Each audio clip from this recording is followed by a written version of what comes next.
John Alexander, the CEO of Alex Tech, one of the fastest-growing tech companies in the world, was no stranger to success.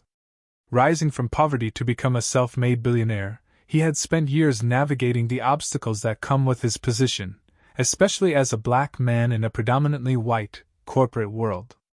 As a result, he had developed a thick skin to handle the subtle and overt forms of prejudice that often came his way. On this particular flight, John was traveling back home after finalizing a major deal, eager to rest in the comfort of the first-class seat he had been accustomed to for over a decade.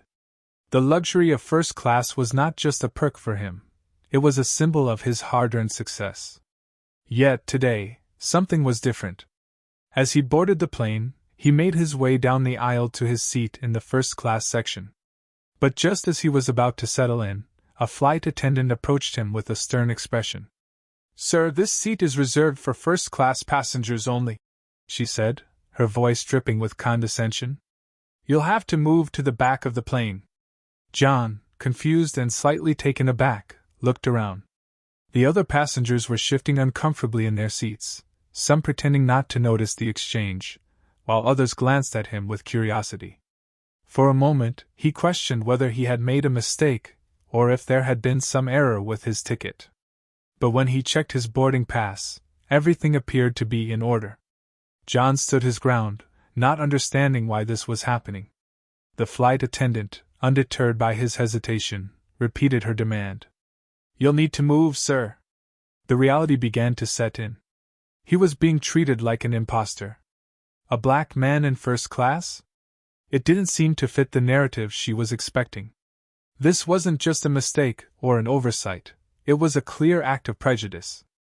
This was the moment John realized that no matter how far he had come, how much he had accomplished, people like the flight attendant still saw him as someone who didn't belong in places of privilege.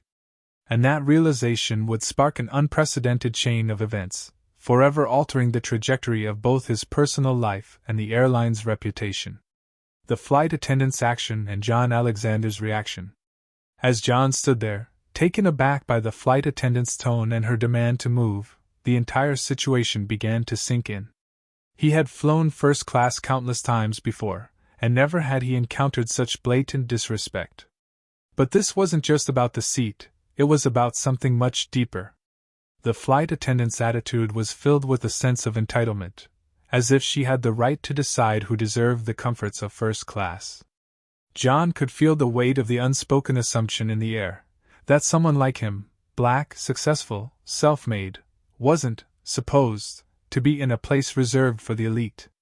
It wasn't just a mistake, it was a reflection of something far more ingrained and insidious in society, racial bias. His first instinct was to speak up, to challenge her immediately, but he restrained himself. This wasn't just about winning an argument in a confined space, it was about making sure the right message was sent. John had spent his entire career fighting for recognition, respect, and equality in a world that often saw his achievements as exceptions rather than the rule. But now, in this moment, he realized that this was a battle far larger than a single interaction. John took a deep breath and asked calmly, "Why am I being asked to move? There seems to be some mistake here." The flight attendant, however, remained unmoved. "I don't know what to tell you, sir," she said, glancing down at his ticket. "But this seat is for a first-class passenger, and you're clearly in the wrong section." John's frustration began to bubble to the surface. His eyes narrowed, and he could feel the knot tightening in his stomach. This wasn't just about his seat on a plane. It was about every person who had been judged for who they were, instead of who they had become. And in that moment, John made a decision that would forever change the outcome of this flight, and the airline itself. He smiled, not out of amusement, but as a quiet act of defiance. "Thank you for your input," he said with controlled calm. "But I'll be staying here. I've earned this." As the flight attendant walked away, John reached into his pocket, pulled out his phone, and quickly typed a message that would set the course for the events that would unfold next. "Divest all company travel from Global United immediately." He paused for a moment, then opened Twitter, his fingers hovering over the screen. One tweet, that was all it would take. With a final glance at the flight attendant, John hit send. The message was clear. This wasn't just about one seat. It was about standing up to discrimination wherever it existed. And with that, the wheels were set in motion, and the airline would soon come to understand the consequences of underestimating the power of an individual's voice. Unexpected twist, system error, and the flight attendant's shock. As John settled into his seat in economy, his frustration simmering just beneath the surface, he noticed a few passengers whispering and glancing in his direction. It was clear they had witnessed the interaction, and some were even shaking their heads, likely questioning why he was being treated so poorly. He could almost feel the weight of their judgment. But then, something even more unexpected happened. The flight attendant, after walking away from John, seemed to be conversing with another crew member near the cockpit. Her voice, although low, was still audible to John as he listened from his seat. "I can't believe I did that. This ticket. It's for first class, isn't it? There must be some sort of mistake," she said, a note of confusion creeping into her voice. John's ears perked up. He could hear the change in tone, almost a realization. The flight attendant had no idea she had just made a catastrophic mistake. The truth began to unfold right before him. There had been a system error. His first-class ticket was, in fact, valid, but the system had mistakenly flagged him for a downgrade when it synced with the crew's seating chart. The flight attendant had no idea that she was ordering him to move based on a glitch in the airline's reservation system. And yet, her immediate reaction was to judge him, assume he didn't belong in first class because of the color of his skin. John clenched his jaw, now even more enraged by the realization that the incident was not only racist but also rooted in incompetence. He had been unjustly humiliated because of a system failure, and the flight attendant's swift dismissal of him revealed a deeper, more insidious prejudice that extended beyond just this one mistake. She hadn't even bothered to check the legitimacy of his ticket before making an assumption about his worthiness to be there. As she walked back toward the cockpit, she caught a glimpse of John's face. It was impossible for her to ignore the anger and disappointment that was now plainly visible in his eyes. Realizing her mistake, she faltered for a moment, but instead of offering an apology or correcting her error, she turned and quickly walked away, avoiding further confrontation. But John wasn't about to let this go. He was far beyond simply wanting an apology for being asked to move. He knew that if he didn't act now, this would be a story that might just fade away, another incident swept under the rug, overlooked by a system that had failed to see him as someone worthy of basic respect. Instead of waiting for the airline to figure it out, John chose to take control of the situation. He tapped the message icon on his phone once again, typing a single line. "Divest all company travel from Global United immediately." His finger hovered over the send button for a moment. But then, he did something that would send shockwaves through the entire airline industry. He opened Twitter, typed the tweet that would change everything, and hit send. His message read, "Global United just demoted me to economy class because they didn't believe a black man could afford first class. Hashtag boycott Global United." The flight attendant had no idea that her small, prejudiced act of discrimination had set off a chain reaction that would soon turn the airline into a worldwide example of the high cost of bigotry. Immediate impact and bold decisions. Within seconds of posting the tweet, John could feel the weight of his decision. The initial surge of anger began to subside, replaced by a calm determination. But the ripples from his tweet were already starting to spread across the internet, faster than he had anticipated. Notifications began flooding his phone, likes, retweets, and comments, all from people expressing outrage, support, and disbelief. John leaned back in his cramped economy seat, watching the stock ticker on his phone. It wasn't long before the first signs of the consequences appeared. Global United stock, which had been trading steadily, began to dip. Slowly at first, but within minutes, it plummeted. The price continued to fall as more and more people saw the tweet, shared it, and began spreading the story. Reports began pouring in from various media outlets, eager to cover the developing scandal. The hashtag boycott Global United was now trending worldwide. Social media users flooded Twitter and other platforms with messages condemning the airline's treatment of John and expressing their intention to no longer fly with Global United. Investors began to panic as the damage was becoming impossible to ignore. The airline's PR team scrambled to manage the situation, issuing statements and trying to get ahead of the story. But it was clear they were caught off guard. Corporate executives at Global United tried to act quickly, with some even calling John directly to apologize and offer compensation, including VIP treatment on future flights. But it was too late. The damage was already done. John, who had now become the center of this viral storm, remained unfazed. He watched the situation unfold with a detached calm. He didn't want VIP treatment or compensation. He wanted something far more significant: change. As the flight continued, the situation escalated. The pilot, realizing the gravity of the situation, radioed ahead to corporate headquarters, pleading for intervention. But by then, it was clear that nothing could fix the immediate fallout. The stock price was falling too fast, and the public outrage was growing too quickly. Back at Global United headquarters, the CEO of the airline reached out to John personally, offering apologies and promises to rectify the situation. They pleaded for John to delete his tweet, offering to do whatever it took to prevent the situation from escalating further. The airline even suggested that they could arrange a private jet for John's return trip, giving him the treatment he had deserved from the beginning. John, however, wasn't interested in their hollow apologies. He had made a stand, and he wasn't backing down now. His finger hovered over his phone once again, considering whether to engage with the airline's offer, but his thoughts were clear. This was bigger than one bad experience. It was a statement. This was about standing up for everyone who had been made to feel less than, simply because of who they were. Too little, too late, John muttered to himself, as he watched the stock price continue to dive.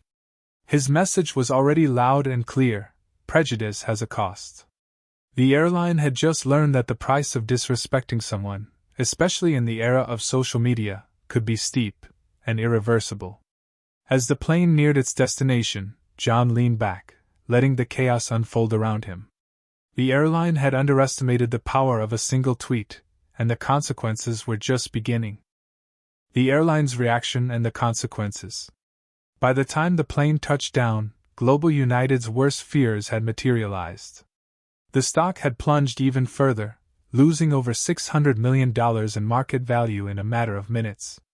News outlets, social media users, and even major investors were buzzing about the scandal, and the hashtag boycott Global United was trending globally. The airline was suddenly at the center of a storm that it couldn't control. In the aftermath of the tweet, the airline's crisis management team worked overtime, scrambling to salvage whatever remained of their reputation. A public apology was issued almost immediately, but it was clear that the damage was already done. Corporate executives were holding emergency meetings, trying to find a way to stop the bleeding. But nothing they did could undo the viral spread of John's story. John's tweet had been the catalyst for a massive backlash. The media didn't just focus on the incident itself, they dug deeper, looking at the broader implications of racial prejudice within the airline industry. It wasn't just about one flight or one customer. The story had ignited conversations about systemic racism in corporate settings and how people of color were often subjected to microaggressions and outright discrimination. As the airline's stock continued to spiral downward, pressure mounted from all sides. Major investors began to call for changes within the company, demanding that Global United take action to address the situation. The airline's board of directors convened, discussing what steps could be taken to restore confidence in the company. Some suggested they could simply weather the storm and let things die down, but others knew that the scale of the public outrage required something more drastic. Meanwhile, John sat quietly in his seat, watching it all unfold. The CEO of Global United reached out to him personally, apologizing profusely for the incident, and offering to make it right with compensation and VIP treatment. The airline promised to make amends, offering John first-class accommodations for the rest of his journey and ensuring him that this kind of treatment would never happen again. But John wasn't interested in their attempts at damage control. The message had already been delivered: prejudice has a price. When the airline's PR team reached out, asking if he would consider deleting the tweet, John simply responded, "Too late." He knew that this wasn't about fixing a minor inconvenience. It was about standing up for the people who had been made to feel small or invisible because of their race. He wasn't going to erase the message just because the airline was feeling the heat. Meanwhile, the media coverage continued to escalate. Journalists were now reporting on the deeper issues of racial discrimination within the airline, questioning why such an incident could occur in the first place. They were asking why the flight attendant had jumped to conclusions, and why no one else had spoken up on John's behalf during the flight. The airline's failure to act swiftly and appropriately only compounded the situation. It wasn't long before reports surfaced that Global United had been aware of internal complaints about racial discrimination in their customer service practices, but had failed to address them adequately. This revelation only added fuel to the fire, turning what had initially seemed like a one-off incident into a much larger, systemic problem. By the end of the day, Global United's reputation had been permanently tarnished, and they were now facing a very public reckoning for their failure to address both the personal incident and the broader issue of racial bias within the company. For John, the immediate victory wasn't the apology or the compensation. It was about sending a message that was now being heard across the world. And for Global United, the consequences were only just beginning. Unexpected twist, investor confession, and hidden truths.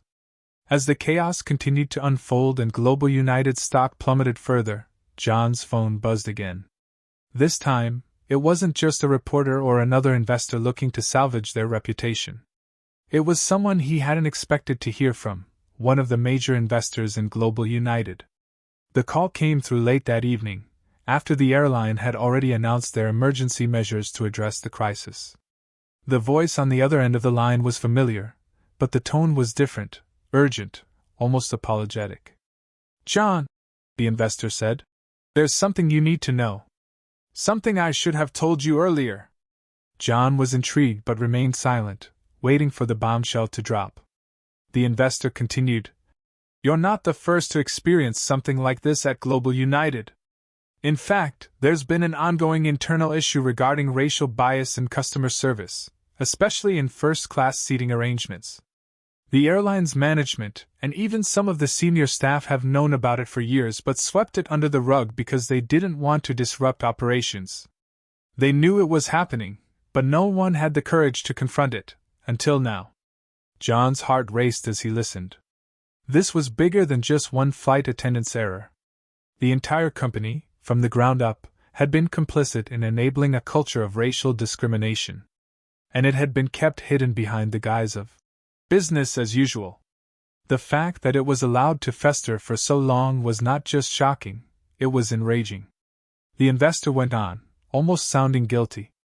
"There have been multiple complaints about racial profiling, not just from passengers but from employees too. Many of us in the investment group were aware of some of these issues but ignored them to avoid damaging the brand. We saw it as a risk to our profits. But now, after what you've done, it's all come to light. And we have no way to cover it up anymore." John's mind was racing, piecing together the puzzle. The flight attendant's actions, the company's systemic failure, and the unwillingness of the airline's leadership to address these issues had all culminated in this catastrophic moment. It wasn't just a mistake, it was a reflection of a much larger problem within Global United, one that had been simmering beneath the surface for years. This confession wasn't just about covering up a scandal. It was an acknowledgement of a deeper, more insidious issue. Global United had allowed racial prejudice to permeate its corporate culture, and the truth had finally emerged, not by accident but because of John's decision to speak out. As the call ended, John's resolve only hardened. This wasn't just about holding the airline accountable for one act of discrimination.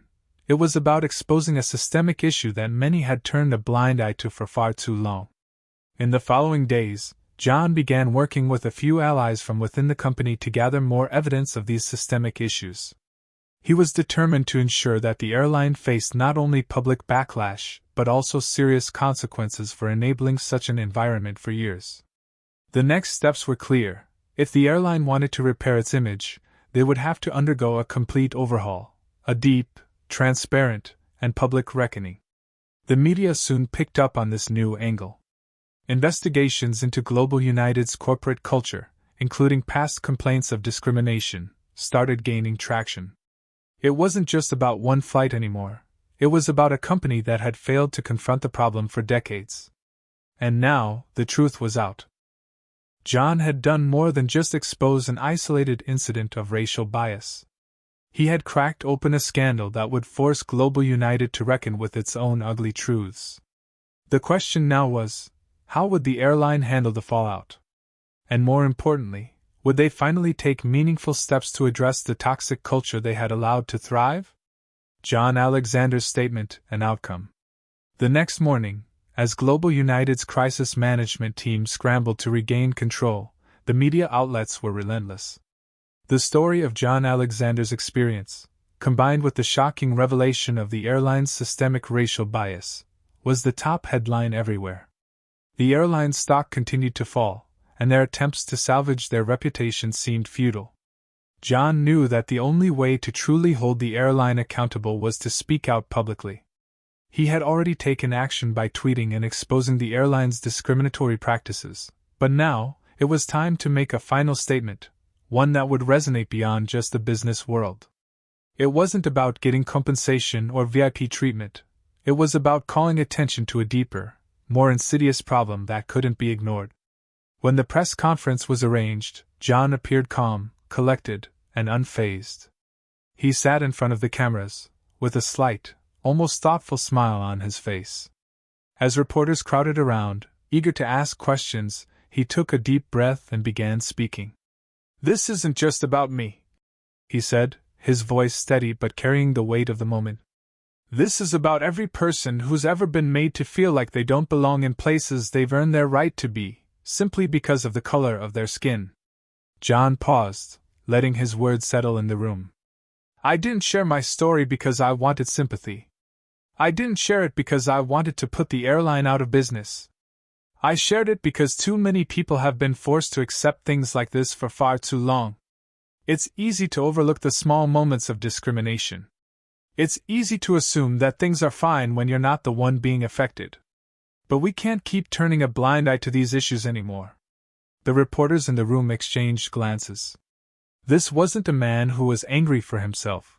This was someone who was using his platform to speak up for all those who had been silenced by discrimination. John continued, his words now cutting through the room with precision. "This isn't just about a seat on an airplane. It's about a culture of exclusion, a culture that sends the message that people of color don't deserve the same respect and opportunities as everyone else. That's what I experienced, and that's what needs to change." The press conference turned into a powerful moment of reflection, with John boldly making it clear that the issue wasn't just about one airline. It was a widespread societal problem.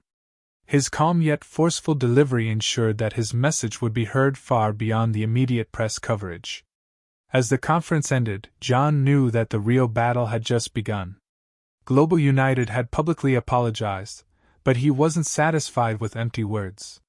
It was clear to him that the only way to prevent this from happening again was for the airline to make significant, lasting changes.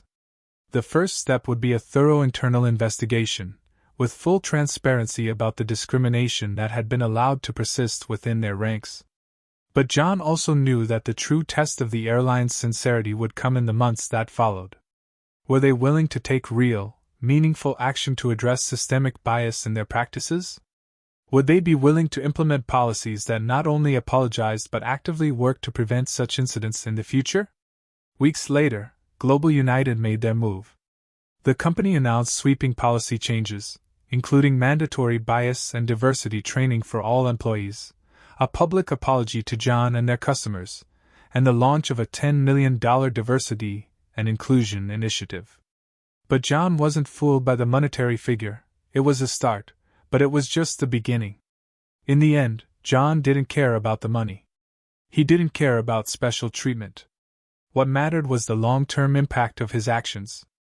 Through his tweet, his statements, and his refusal to back down, He had forced Global United to confront its own systemic failures. He had shown the world that racism and bigotry have a price, and that price was not only financial but also a loss of credibility, trust, and moral authority. As John sat back in his office, reflecting on the chain of events, he knew that his stand had made a difference. It wasn't just about a single incident, it was about making a statement to the world. Racism, prejudice, and discrimination have consequences. And it was a lesson that Global United, and the world, would never forget. Conclusion.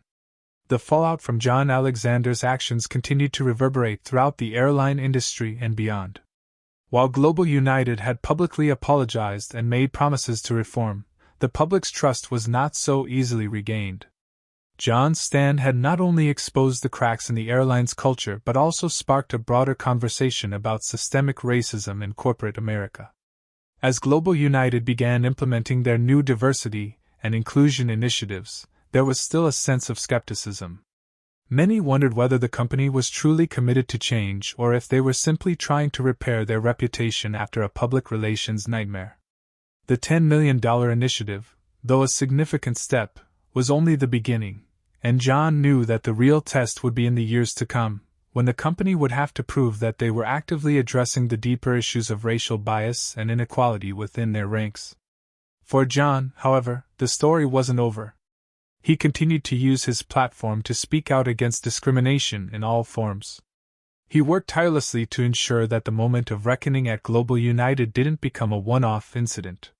He partnered with other business leaders, activists, and organizations to create lasting change in industries across the board, encouraging them to reevaluate their own practices and cultures.